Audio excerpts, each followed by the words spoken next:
ಯಾಕೆ ಸರ್ ನನ್ನ ಮೇಲೆ ರೇಗಾಡ್ತಿದ್ದೀರಾ? ಏನು ಮಾಡಿದ್ದೀನಿ ನಾನು? ಹಾಂ, ಏನು ಮಾಡಿದ್ದೀನಿ ಹೇಳಿ? ಪ್ರತಿ ಸತಿ ನನ್ನ ಮೇಲೆ ರೇಗಾಡ್ತೀರಾ? ಯಾಕೆ ನಾನು ಹ್ಯಾಂಡಿಕ್ಯಾಪ್ಟ್ ಅಂತಾನ? ನಾನು ಸುಮ್ಮನೆ ಇರ್ತೀನಿ ಅಂತಾನ?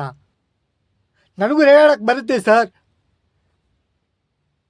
ಅವರೆಲ್ಲ ದೊಡ್ಡವರು ಅಂತ ಅವರಿಗೆಲ್ಲ ಸುಮ್ಮನೆ ಬಿಡ್ತೀರಾ? ನಾನು ಏನು ಮಾಡಿದ್ದೀನಿ ಅಂತ ಇದು ಮಾಡ್ತಿದ್ದೀರಾ? ನಾನೇನು ಕೆಲಸ ಮಾಡ್ತಿಲ್ವಾ? ಅವ್ರ ಥರ ಅಲಿತಾ ಇದ್ದೀನಾ ಅಥವಾ ಇನ್ನೇನು ಮಾಡ್ತಾ ಇದ್ದೀನಿ ಹೇಳಿ ನೋಡಿ. ಸುಮ್ಮನೆ ಎಲ್ಲ ನನ್ನ ಮೇಲೇನೆ ಹಾಕ್ತಾರೆ ಬಂದು ಸುಮ್ಮನೆ ಇರ್ತೀನಿ ಅಂದ ತಕ್ಷಣ ಏನೇನೋ ಮಾಡ್ಬೋದು ಅಂದ್ಕೊಂಡ್ಬಿಟ್ಟಿದ್ದಾರೆ. ಸುಮ್ಮನೆ ಇರೋ ನೀನು. ಹಿಂಗೆ ಮಾಡಿನೇ ಹಿಂಗಾಗಿರೋದು ಈ ಜಗತ್ತು.